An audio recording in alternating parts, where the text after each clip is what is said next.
First, let's give Mayra Bueno Silva her flowers. What a performance from her on Saturday. What a win over Holly Holm, who had only been submitted once before in her MMA career, and that was at UFC 196 against Miesha Tate when she was the champion and was winning that fight and ended up losing that fight in one of the best cards in UFC history and certainly one of the best main co-main 1-2 punches. Remember, that was the one where Nathan Diaz beat Conor McGregor. And that was an incredible fight, one of the greatest women's fights. I'd probably put it number 2 all time behind Zhang Wei Li, Ioane and Jacek 1, which ended up happening 4 years later. Holly Holm got submitted that night against Miesha Tate. Now, just the second time in her career, she gets submitted by Mayra Bueno Silva via ninja choke.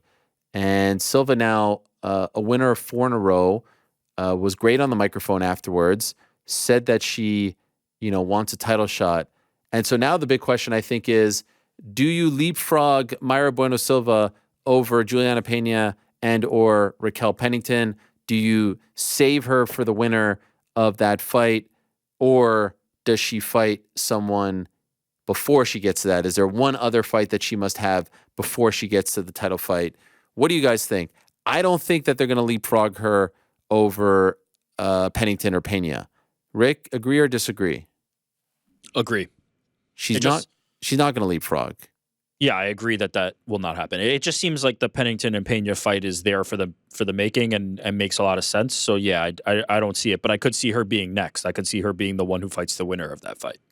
What do you think, GC? Yeah, I'm actually with Rick there. I don't know if she's going to need another fight to get the title shot, but I don't think she's going to leapfrog. I mean, she was 10 prior to this fight. That's the thing. As impressive as the win was. Can you go from 10 all the way to a title shot? Like there are a bunch of people. There's Vieira. I know Aldana is coming off injury. Holm is 3, we should say, in the UFC ranking. So if you beat 3, like you're 3. You know, like, but it just like there's no history there. Like the Pennington and Pena fight just makes sense, and it's like, why disrupt that? Like it's 1 and 2.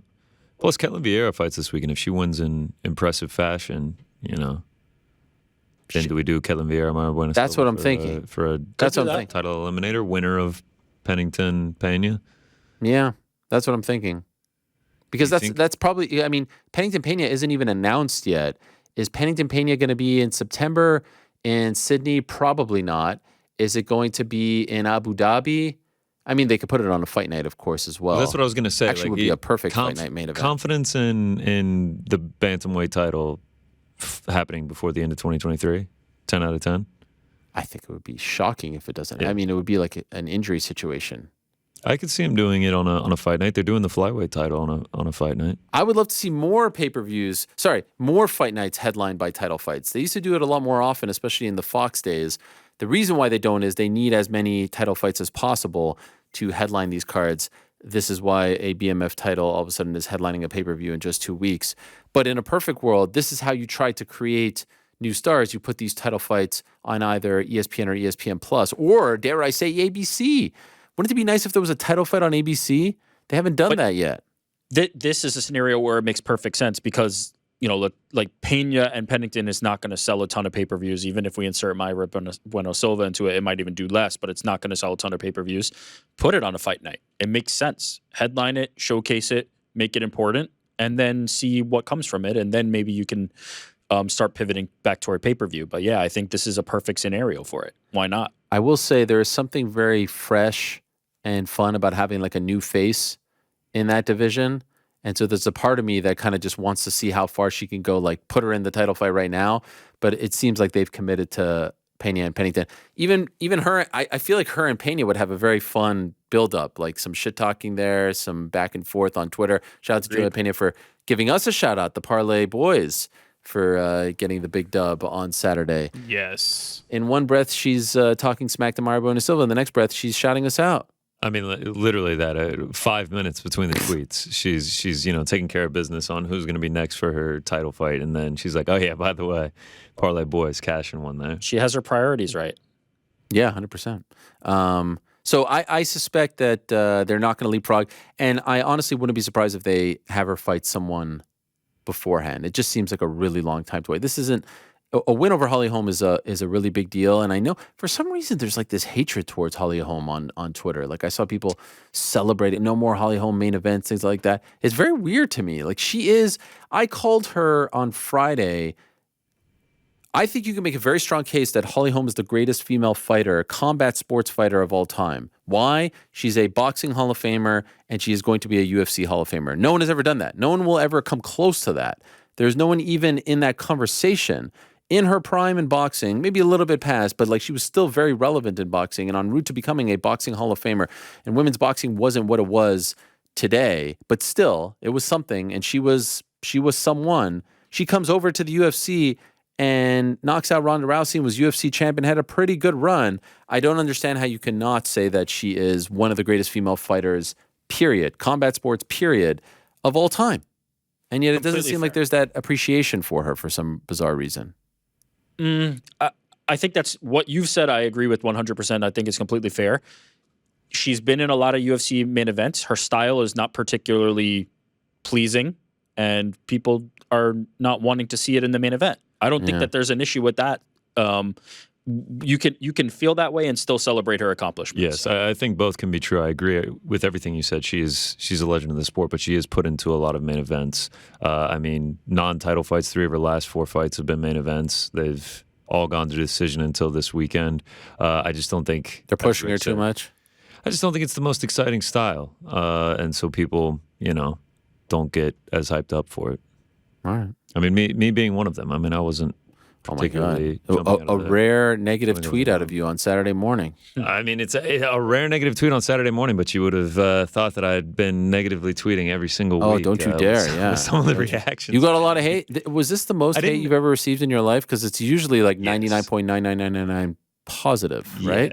Yeah, I mean, most people agree with me, but yeah, there were some aggressive tweets towards me over not showing excitement for the main event. How dare you? No, it's not even the main event. You just have to be appreciative of everything they give us. Doesn't matter where it happens, doesn't matter what time, doesn't matter who's on the card. It's all great. Honestly, this hate was like I got the most kick out of this hate though. Like it was like the aggressiveness. It was so nonsensical. Yeah, the aggressiveness with which it came across. It was honestly, it made for the funniest hatred. All right. At least you can laugh it off. Sort of like me laughing it off yesterday when I said that Leo Messi coming to America is one of the biggest sports moments of all time. I had to jump in the comments for that. Just to see what we were seeing. The range of comments were amazing on that one. Like from nailed it to I hope you die, you're a piece of shit. This is the dumbest thing I've ever heard. I was like, wow. Yeah. This is as polarizing as it gets. I stand by it, by the way, just for the record. But I had a feeling that was going to get some interesting responses. After Saturday, your guy Jack Della, stock up or stock down? Yeah, I don't know how you could say stock up. I mean, is it stock down or stock at the same? I mean, is that even a thing? I guess it could be status quo, right? I think it has to be stock down with the decisions. I mean, listen, with the decisions that he made in the fight, who he was going against. I know a lot of people speak highly of Hafez, and he, is strong in the grappling department. But some of the decisions that he made and how he struggled on the ground, it has to make you wonder how he would have fared against Sean Brady. Oof. But also you could say on the flip side, maybe he's not making those decisions, taking those chances against the likes of Sean. Yeah. I mean, I'm speaking in hypotheticals right now. He had the double weight cut. He couldn't fully prepare for Hafez the way that he could have prepared for Brady. So yeah, I'm now very curious to see his next fight, especially if they rebook the Sean Brady fight. Next fight would be in less than 2 months if he gets his way. Yeah. He wants to fight in Sydney. That's also September 9th. Hafez, the chin on that guy. That was a great performance. Some of the shots he was taking. I'm very excited to see him get a full camp and get another fight in the UFC. Super tough guy, was game, took the fight on day's notice. Class. Yes. Too. Don't agree with the commentary that he should have won or was robbed. I thought Jack won that fight. I think people got a little bit caught up in like the Rocky moment. Rick, you shook your head there. You agree? Very clearly won rounds 2 and 3. Like not much of a debate in my mind. Yeah. Don't see the path that he won round 2 or 3. Yeah, very strange. I saw a lot of people upset. Fighters upset. In fact, I think round 3 was closer to a 10-8 than he was close to winning round 2. if I'm being honest. So yeah, don't see it. Another thing that I didn't see brought up a lot was like 2 weight cuts in a week is a thing. Not a nothing. Like that's significant. He's stock neutral for me. Like his stock didn't go up. His stock didn't go down. Jack Della. I didn't learn. Like I learned that he can be game and be ready and fight the next week and win. Obviously, that's not conducive. Those circumstances are not conducive to him having his best performance. I'm willing to kind of just toss this one aside and see what we get next time. Yeah, I would like to see him take on another guy that's going to use the grappling, going to use the wrestling. That's why I think Sean Brady was such a good matchup. This division is for it. This is a grappling heavy division. Yeah, so he got controlled for 7 minutes. Yeah. And he did struggle on the ground some. So I would be very curious to see. Maybe underestimate. I'm not trying to make excuses. I do think the 2 weight cuts in a week is a thing. Sure. But worth putting into context, he lost his first 2 pro fights. He has now won 15 fights in a row. He has not lost since. That was just his second decision ever. And again, going back to Hafez's chin, like he had some fight-ending shots, and he just hung tough in there. Yeah, I mean, I'm still. Yeah, don't get it twisted. I'm still on the JDM bandwagon. I'm not jumping ship. I'm very excited to see his next fight. But obviously, when he's winning every single fight in the first round, and then you see him get extended like that, and does show some areas of weakness, it obviously gives you some room for thought going into the next one. Francisco Prado with a nice win. There were a lot of decisions on this card. Tough loss for Terrence McKinney. Another Especially tough after loss. That first round. Yeah, against Nazim Sadikhov. Norma Dumont. Now, quickly before we move on from that, the fence grabs. Oh yeah, of Nazim. Posted a bunch of stuff too. Yeah, I mean, not trying to take anything away from him, but to me that definitely gave him some help there. He was able to use the fence, to his benefit. I just wonder when these refs are going to start calling these. I mean, you're getting fully. If no one's ever going to call it, then why not do it? This is one of my biggest gripes. The first warning should be in the locker room. Hey, just a reminder: you can't grab the fence. You can't do this. You can't do that. You can't hit below. When you're telling them multiple times, and then you're taking the hand out yourself. It's like that has to be a point. Yes, that has to be a point because there's no way that doesn't help. Even the quick second of grabbing onto it helps. Even if you're going to grab on and then move the guy's hand, it still helps. And you do nothing. But that's the type of foul, though, where you can change the position, right? You lose the position, and now that you don't need to take a point. If somebody grabs a fence to prevent a takedown, put them on bottom and guard. If somebody uses it to get a takedown or some other advantage, then take the position away. I don't think we need to jump to a point for a fence grab, but I do think rule enforcement. There needs to be something. It can't just be knock the hand away. And I will say, in the Sadikov fight, I didn't think that was truly impactful. In the Bogdasarian fight, where it's there's a foul every 5 seconds, that's a situation where I think there needs to be some kind of penalty. If you have to yell it more than twice, and it feels like in some of these fights we hear him yell it 5 or 6 times, then something you either need to lose the position, you need to stand them up, you need to give them position on the ground, or you need to take a point. Something needs to happen. If it stops you from getting taken down, now you're taken down. That's easy. Right. Easy fix. Or if they have to tell you more than once, then you take a point. Yeah. Or if it's a continual thing. Let's do something. Estela Nunes with a horrific arm injury on the prelims. We wish her the best. And now the UFC moves away from the Apex and heads to the UK for another show in London. This one somewhat maligned. A lot of fans upset by the lack of star power, the lack of depth. I do want to remind you, it's not like they just chose not to book these guys. I want to defend the UFC a little bit on this one. It's not like they chose not to book Darren Till. He's not in the UFC. It's not like they chose not to book Paddy Pimblett. He can't fight. There's just guys who are unavailable right now.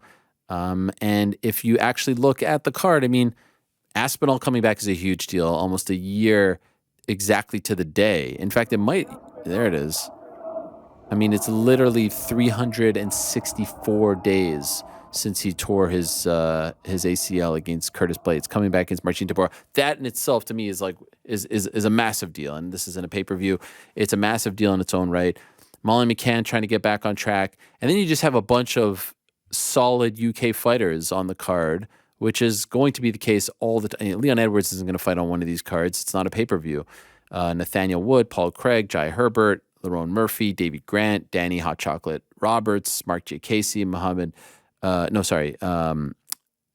Duncan, Shauna Bannon, who's a big prospect, training with Paddy Holohan. So, I get. I think some of the hate comes from the very, very high ticket prices, and I do wish that they would go to other venues in England. But overall, I don't think it's as bad of a card. I mean, certainly better than the card we just got last week at the Apex, in my opinion. No doubt. Come on. And the energy in the arena is going to be great. It's going to be great once you get there. Listen, Tom Aspinall's on the card, making his return. That's all I need. Exactly. And it's an early start. Now, you like the early start in the summertime. In the summer. Beautiful Anytime. Saturday day. Yeah. I think it's going to 12 o'clock Eastern is the first one. I'm thinking, and I don't know how you guys feel about this. I'm thinking I'm going to switch it up this time, and I'm going to go a little early lunch, get some fish and chips. Whoa. Rather than the English breakfast. Now, when you say early lunch, you mean like an 11 o'clock fish and chips? Might be early for fish and chips, no? 11:30. Okay. 11:30, head over. They always have the buffer beforehand and then have it on. Order or go to the spot? Oh, I'll go to a spot for sure. Yeah. Local? Yeah. Wow. I support. What else would it be? A chain? No, I'm saying do you go into the city for something like that? I'll actually be out of town this weekend, so I'm going to have to find a spot where I'll be at. Where are we going? Don't tell me back to Florida.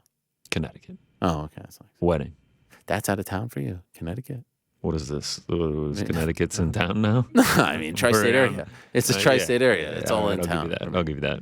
All right. Well, good luck finding fish and chips in Connecticut. I mean, I already have a place picked. Oh, wow. I feel like there's actually, good places, actually. If we want to be honest, that's kind of a little bit combo that I've had the English breakfast 3 or 4 times now, but also I don't know if I could have found an English breakfast in Connecticut. The fish and chips will be easier to find. Okay. So that's this Saturday. That is the next UFC card. There was KSW this past weekend. Phil DeFries once again. Is it DeFries or DeFries? No, it's DeFries. You put the DeFries. Yeah, you put the fry emoji. It's spelled like fries. And I'm making the big push for him versus Francis Ngannou, which everyone loves. I just think, honestly, as far as actual available heavyweights right now, he's a bigger name at this point, winner of I think 10 in a row, than anyone in PFL. Yes. If you're saying any of the PFL heavyweights or Phil DeFries, yes, I would much prefer Phil. He's not the biggest name available, though. Who's bigger? I mean, there's guys like JDS and Verdum that are out there. Is that of greater interest than a guy who's won 10 in a row? Yeah. Well, how would we do it? Would we be doing a co-promotion with KSW? It would be fun. Belt on the line. He gets to take the KSW. Double belts? I mean, if I'm KSW, I'm all in. If I'm PFL, in this case, PFL becomes the UFC to KSW's PFL. You know what I mean? I wouldn't do it. No, I know. There's no chance. PFL, you wouldn't? No. No way. PFL Europe extended to Poland? What is it? What is this, like they're invading? You're the they chairman. get to take over? You're the chairman of PFL Europe. You speak so highly of it. I do love PFL Europe. Can't watch it here in the States, but I hear it's a great Poland, product. Do PFL Europe X KSW. Oh, it's not bad. But now Francis is representing PFL Europe. He should be. I mean, he is from France. Fight back. He's under the PFL Europe banner in front of 1,000 people at a bingo hall in Berlin. Come on, dude. No. We just sold out 57,000 for KSW Coliseum too. No, I'm saying because that's where the last PFL Europe card was. Oh yeah, I'm kidding. And none of us will be able to watch it. I know. It's a big problem. I just don't know if there's anyone at the moment. But by the time he fights, there could be someone else available. Who knows? There's no one really in Bellator right now that would make a lot of sense who could leave. And I don't think the UFC is just going to let someone walk away. They're definitely not. After all this hullabaloo over the Tyson Fury fight, if you're a heavyweight that's even eyeing this opportunity and you have a couple fights left, they are gonna drag their feet on this as long as possible. So that's why I say he could be the best option. That's all. The KSW Baywatch promo, so good, top notch. Really, really high level production on that. Yeah, like they didn't just whip that together. No, that was really impressive stuff. Yeah, very, very good. They continue to impress. And there was also a Kingpin card on Saturday. MMA Fight was all over. Oh, yeah. That there was a lot, Kiefer Crosby, a good friend, training partner of Conor McGregor, he was there as well. Conor McGregor's birthday this weekend too, or late last week. So July stacked with them. Stacked, absolutely stacked. But the biggest news, guys, since we last spoke, of course, was the massive news pertaining to the light heavyweight title in the UFC. Jamahal Hill, no longer the UFC light heavyweight champion. We found out very late Thursday night that he was vacating the title, relinquishing the title might be a better word, and I'll explain why and how in a moment. But the word is that he has suffered a ruptured Achilles tendon, which is a very painful injury. Thankfully, I don't know from experience, but we know that it has affected a lot of athletes, perhaps most famously Kobe Bryant, in the latter portion of his career. And he's going to go under the knife today. May have already happened. I knew that it was happening on Monday, so do wish him the best. And this is the type of injury / surgery / recovery which could take you a full year to come back from, sometimes even more, to be honest. So it's a devastating blow for Jamahal Hill. I was told that he initially injured the Achilles tendon while playing in that basketball game that happened over International Fight Week. That he partially tore it there, was a little bit banged up, sat off, stopped playing after he injured it. Everyone told him he can't play anymore, blah, blah, blah. Then trained and then fully tore it. So I don't know if there'll be any basketball games left. This reminds me, there was a thing. Do you guys remember there was a Pro Bowl game? There was a beach football game, like a flag football game before one of the Pro Bowls a few years ago, and someone tore their ACL. Do you remember this? Who remembers this? Torn ACL, beach football, Pro Bowl. Robert Edwards. 20 years later, holy shit. Was it that long? And that was 2019. So what was this? 1999. Yeah. The outstanding rookie suffered a career-changing knee injury. Do you remember this? No, I don't remember this, no. So this is what it reminds me of. I mean, this guy is champion of the UFC and is just itching to fight. And he has not fought since January, wins the belt, is waiting for Yuri Prochazka. Prochazka tells me he's ready to go October, November, September, like that range. Probably not going to be September, but he told me he's ready to go, going to start his training camp, and now he has to relinquish the belt. And what I was told was that, once they told the UFC about it, their first, their initial response wasn't to just say, hey, we're going to give up the title. But as the UFC put it, like, look, you benefited from an injury happening and the title being vacated. That's how you became champion. And oh, by the way, there was also a draw in between there. The only fair thing to do is to do the exact same thing that Yuri Prochazka did last December. But it's just amazing to think since John Jones beat Dominic Reyes in February of 2020, there could be, he then vacated the title several months later, but there could end up being 6 champions in between this period and the upcoming period where the belt is going to be defended. And the big question is, what are they going to do? How are they going to do it? And we could get into all of that and more. But first, here's a quick snippet of Jamahal Hill's announcement from his YouTube channel, because I thought it was very raw and it was heartfelt, and you could just see the emotional pain that he was dealing with. Check it out. I was given an opportunity, I was given a blessing, and that came at the misfortune of someone else, Yuri Prochazka was the champion. He suffered an injury, as these things happen,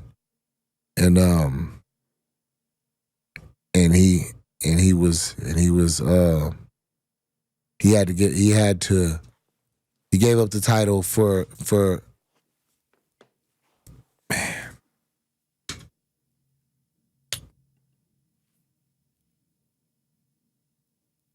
he gave up the belt and allowed for others to not hold the division up, to keep the division moving forward, to keep entertaining, to make sure the people had a champion. And I'll do the same. I got the support of of my team and the people that are with me.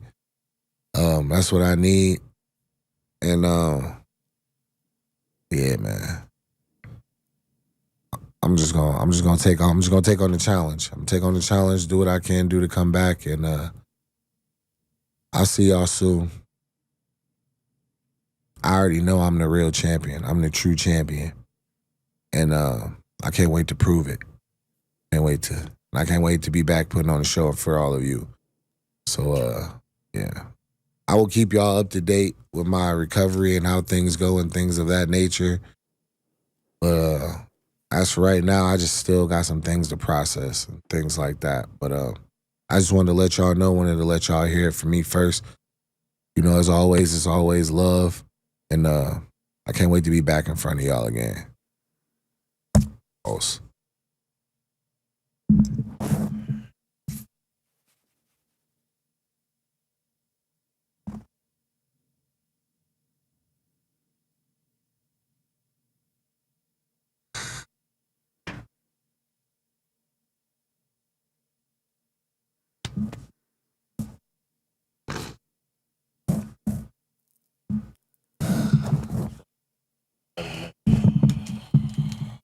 Man, hard not to feel really, really bad for Jamahal Hill, and hopefully he's able to make a very speedy recovery. Still in his early 30s.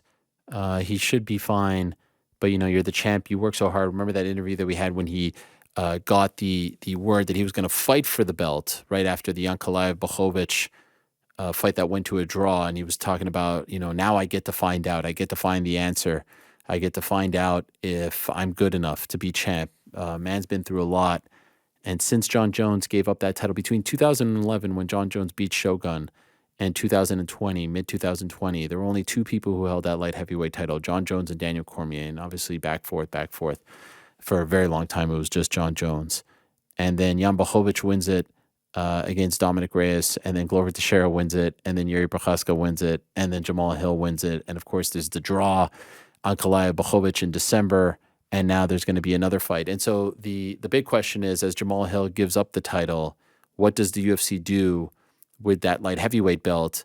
In 12 days, you have Alex Pereira versus Jan Blachowicz at 205. Alex moving up to 205 is the former 185-pound champion, Jan Blachowicz, the former champion, who just fought, of course, for the vacant title. And then you have Yuri ready to go in October or so.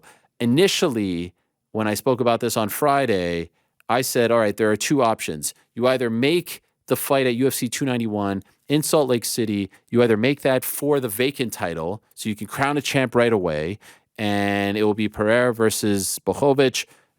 Who would argue against that? It only makes 291 a little bit better. Again, the reason why there's a BMF title fight is because they couldn't find another title fight worthy of being a headliner. I think Poirier and Gaethje are worthy on their own, but they put that title there. Great.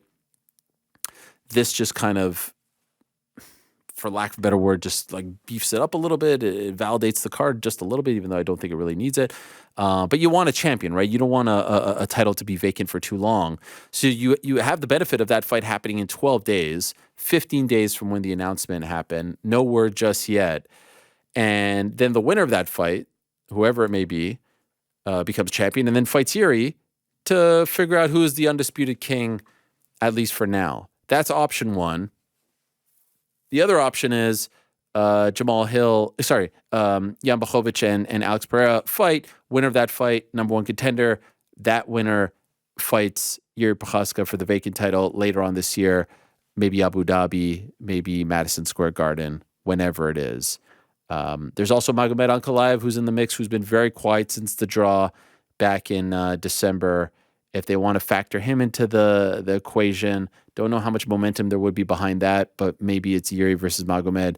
I asked Yuri over text, about his status. Like I said, September, October, November, and he also said that he thought that the winner should fight him for the title as opposed to crowning a new champion in 12 days time, and then that person defends it against Yuri. I'm not sure it makes all that much sense in the world. And so on Friday, or that much difference, I should say, on Friday, I said that they should make the 291 fight between Pereira and Blachowicz a vacant title fight. I have now since changed my mind only because I'm trying to anticipate what they're going to do. And I feel like while I would be very happy to see that, and while I think it would be cool to see Pereira now try to go for a second title and Jan get one more crack at the belt, I do feel like they're not going to make it happen for two reasons. Number one, the show is already sold. Everyone's in. Everyone's happy. You don't need to add another title fight to the top of that pile. That's number one. These things are usually done very strategic. Watch them prove me wrong in like 2 hours, but that's usually something that they don't do. Number two, if someone wins the belt on July 29th and then fights later on this year against Yuri, that's one more set of pay-per-view points that you have to give, as opposed to making the fight on July 29th a number one contender fight, and then the vacant title fight happens between two non-champions, right? Yuri and the winner of that fight on July 29th. And now there's no pay-per-view points that you have to give, right? So here, the show is already sold, and you could delay one, set of pay-per-views to the next time you have to give out pay-per-view points. So why give it up now? You don't really have to. There's no one forcing you to. Everyone's okay with the pay-per-view. It's not like you have to create a title fight out of nowhere. Historically, my hunch says they don't make that fight a title fight. They just wait to make the Yuri fight a title fight and don't give out pay-per-views points for that title fight against Yuri. Does that make sense to you guys? Do you understand what I'm saying? It makes perfect sense. And that's what I think they'll do. Why does Jamahal Hill have to vacate the title? Why does he have to give up the title? I think, it's the same reason why Yuri had to give up the title. Why? Because he's going to be out for a year and they need title fights. But isn't this what interim titles are for? I'm okay with it in this regard. Also, does he have to, or is he choosing? Yeah, this to? is what I don't understand. Why? I think it was said like, look. I would be. I asked the question, and I asked like, was it like out of the kindness of his heart, like, and credit to him, he said it, but like I think they were the ones who were like, look, you benefited from a vacant title situation where we essentially remember what Yuri said on my show, on this show. Remember what he said? He said, without saying it, that he was told he had to give it up. Do you remember this? I do, yeah. I just don't understand. I don't get it. What do you mean? What don't you get? Why they have to? Because they have no rights. That's why. There's nothing in their contract that says they are able to hold on to it. I mean, it feels like something where, like, you can fighting see for? how much fighting for it. You can see how much it means to him. Yeah, add that to the list. If the title is not going to be awarded immediately, right? Like if it isn't going to be turned around for Jan and Pereira, why? Why does a champion who earned his belt have to give it up? It just doesn't make sense to me. Okay, so here I am trying to be Mr. Positive and trying to, and you guys are taking me to the dark side. I kind of like this. You guys. This is just Rick's thing. It is my no, you're 100% right with Yuri, and it doesn't make sense to me with Jamahal. Like these guys earned a title. They should be able to hold it for however long they need to. This is what we have interim title fights all the time. They're completely meaningless. This is the perfect scenario for an interim title fight. Champion holds belt. Well, so then Yuri shouldn't have given it up as well. I agree. I asked this at the time. Okay, so then Jamahal Hill would never be a champion. Sure. He would have been an interim champion. The logic shouldn't be, well, because Yuri did it, now Jamahal should have to do it. Now honestly, that is the logic. Like nobody should have done it. The logic there. Yuri, that is actually the logic. I'm not saying it's right. I'm not saying it's right. That's bad logic. That doesn't make any sense. There should be no reason. This is what interim titles should be for. This is exactly what interim titles should be for. The champion should be the champion. They heal and then they fight. Like what? Should there be why a should thing Jamahal that Hill have to start from zero? Is what I don't understand. Why should Yuri have to start from zero? I get that they'll be in line to fight for a title soon. That they would be the next options, right? Like it makes sense, but why? They were. Should there be a rule that if you don't book a fight or defend it within a year, then you have to give it up? Sure. Now it's starting to make more sense at least, but like. Okay, well then here's the thing. Jamahal isn't fighting within a year of winning that belt. We're not at that. We're not at that point yet. We're not. Achilles surgery, he's not fighting by January. Okay, fine, and that's fair, and we can say that. But he can walk around with the belt and be the champion. He's right now not the champion. Yeah. Today, No. he is not the champion. No. And that's not, I don't know. It just feels unnecessary. It feels unnecessary. And this is not like a Jamahal thing, because I said the same thing for Yuri. It's more But you know just, why they do it. They just need title fights, and it's cleaner to have a vacant title fight. But this once again proves just the power that they have. And what it also does is prove the lack of say and lack of power that the fighters have. There is no association or union or anything that says, whoa, we just won the belt in January. Like, hold up a second. We need to get to a point where, like, we're being forced, right? Like, mandatory and all this stuff. None of that exists. They can literally do whatever they want with it. It's a promotional toy that they can just say, whoop, we're going to take this from you. And when you come back, we'll strongly consider putting you in that spot. But there's no even guarantee of that. Even if they give, by the way, even if they give him a guarantee that they're going to give him a title shot, there's no guarantee. A million things can happen between now and then. But even that logic doesn't track from the perspective that, like, we're talking about they need titles.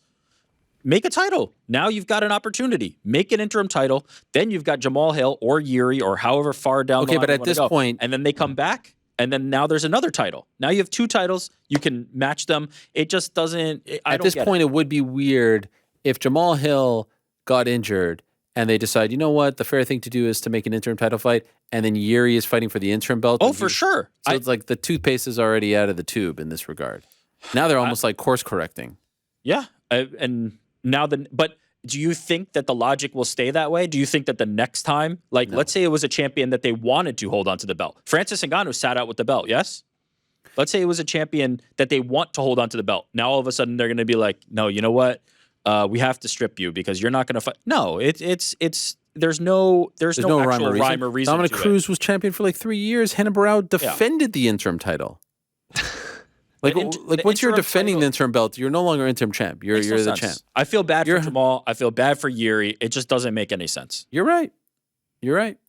If a very popular champion, I don't want to say names, I don't want to put that juju out there.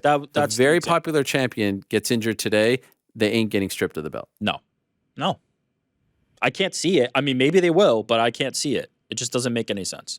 I think in this regard, it was weird because he benefited from a scenario where a champion gave up the belt. Yeah. So they said, and by the way, like, I think it depends if Yuri or Jamahal said, yes, I want to do this. That's a different scenario for me than if it sounds like they're being strong-armed into it, right? If somebody says, look, I don't want to hold this up. I'll come back and fight for it when I'm ready. Great. No issue. I'm not telling you to hold on to it. You do whatever you want to do, but to be strong-armed into it feels off to me and doesn't make any sense. No, I get it. But they don't have a say. Yeah. So what do you guys do? If you're the UFC, what would you like for them to do, GC? Do you make July 29th a title fight? I don't think so. I think you make it a #1 contender fight, and the winner of that fight's Yuri Prochazka. Like, if he can really come back before the year is out, I think they fight for the title. November, October, whenever. It would just feel, I know you need a champion as soon as possible, but it would feel kind of weird. Alex Pereira making his debut at 205, Jan Blachowicz coming off the draw, and then the weird injury fight against Rakic, and then the loss to Glover Teixeira. I like it as a #1 contender fight to fight Yuri Prochazka. I wouldn't hate that fight being a title fight, to be honest, but I don't really saying I would hate it. No, I know. I'm just saying. My ideal scenario, #1 contender.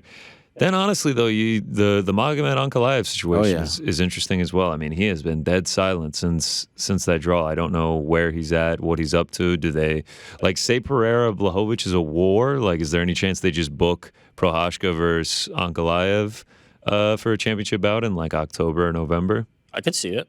Why not? I just think he's a little bit out of sight, out of mind at this point. But what other options are there? Who else is in this division that can fight for a title? I think the best idea is the winner of July 29th fights here. Yes, I agree. That's my ideal scenario. No, because I did see people saying, like, what about Magomed? And it's a very good question. Oh, for sure. It's a very good question. It wouldn't surprise me if they did just do. But by the way, if Alex Pereira goes out there and beats up Jan, and even if Jan beats Alex Pereira, who just came off, a title fight against Izzy, that guy's going to have way more momentum 100%. than Magomedov fought to a draw. I'm with you. That's why I like that scenario, because if Blachowicz wins, then he clears out like, oh yeah, the draw and the injury fight and the loss and everything. He's now coming off a win against a former champion, and I think the momentum is there. I would put the title on him right now. I would make him fight for the belt on July 29th. I would love that, but I just don't see it happening. Now Blachowicz, 2 straight fights, goes from 3-rounder to 5-rounder within For the belt. weeks of the fight. You want to be a champ or not? I mean, listen, of course he's going to do it. Like, of course. They're not saying no to that. Yeah, that's insanity to think that they would do otherwise. But I like that as a number 1 contender fight. Could you imagine if it was a title fight? Alex Pereira would have, 5 fights in the UFC? And 3 title fights? Yeah. At 2 different weight classes? That would have to be the most expedited. By the way, Alex UFC Pereira versus Yuri would be insane, right? Sign me up. Like that is Sign an me up. incredibly fun light heavyweight title fight. Yeah. Especially if Alex Pereira is like big boy Alex now, not cutting weight, right, with the power that he possesses. Oh my gosh. I don't know about not cutting weight. That guy's still going to be cutting. Well, weight. not to 185. He's going to be 230 when he gets in the octagon. Yeah. So then Alex Pereira would be a 2-weight world champion in Glory, and then a potential 2-weight world champion in the UFC. Only difference being that in Glory he actually held them at the same time as well. But yeah. I'm not. Believe me, it's a very impressive feat. I'm just saying. 6 fights. 6 fights into his UFC career. Yeah. Oh my gosh. But I mean, no denying that the interest in that fight has gone way up. I was already excited for it, but we suspected that it was going to be Yuri versus Jamahal at some point later this year, and then the winner of that fight, who knows what happens to them. Now it just feels like I wish they would just come out and slap it. If they're not going to make that a title fight, slap a number 1 contender label on it and let's freaking go. I can't remember the last time we were told that a number 1 contender fight was happening outright. When is the last time they officially? They should use that as a belt. That's a selling point. It feels like that's the interim belt. Yeah. If you sell it that way, the winner of this fight is the number 1 contender. Why can't you say that? Yeah, winner of the fight gets. They used to gets say it all next the title time. shot. It feels like we've seen recent ones that are very obvious, but we have not. They seen don't the say label. it. Like Sean O'Malley gets in the cage, Izzy gets in the cage with Drickus. It's very clear. Yes. They do not say it ahead of time. Yes. No. Yes. Yeah, like you could have said Drickus and Rob is a number 1 contender fight, and everyone would have been like, cool, we're in. Now we're even more excited, just a little more excited.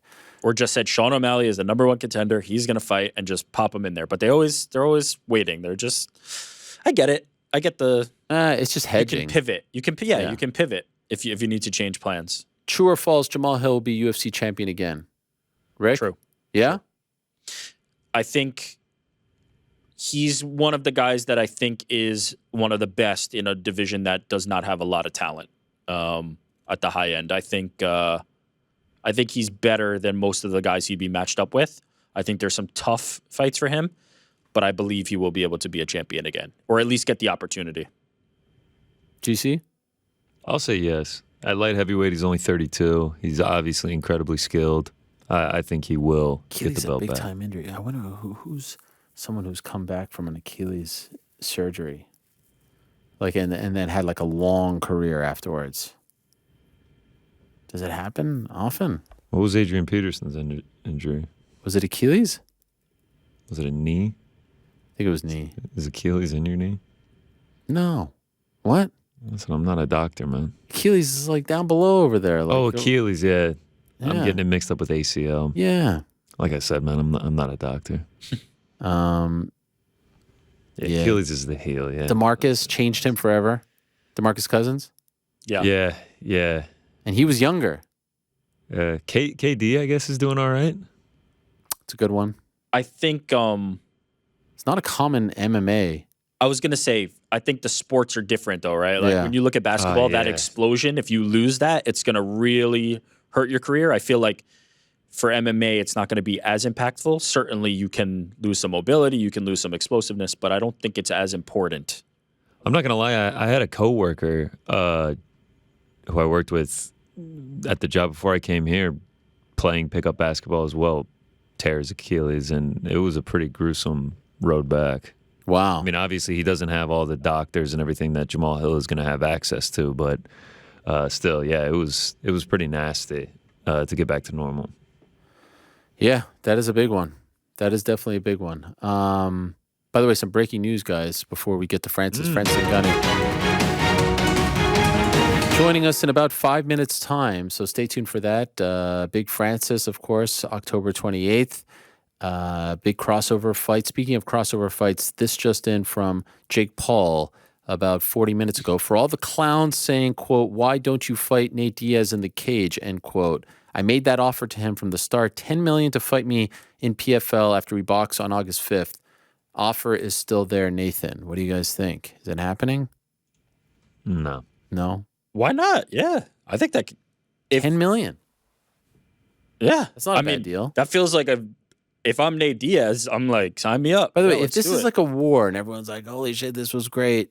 $10 million to go fight an MMA. The question is, if Nate's stock is up after this fight, the UFC is going to come calling for the McGregor trilogy, in my opinion, and for maybe even UFC 300. And so we'll see. If his stock is down, it's not a bad plan B. If I am any MMA fighter and Jake Paul offers me $10 million to fight him in MMA, I take it.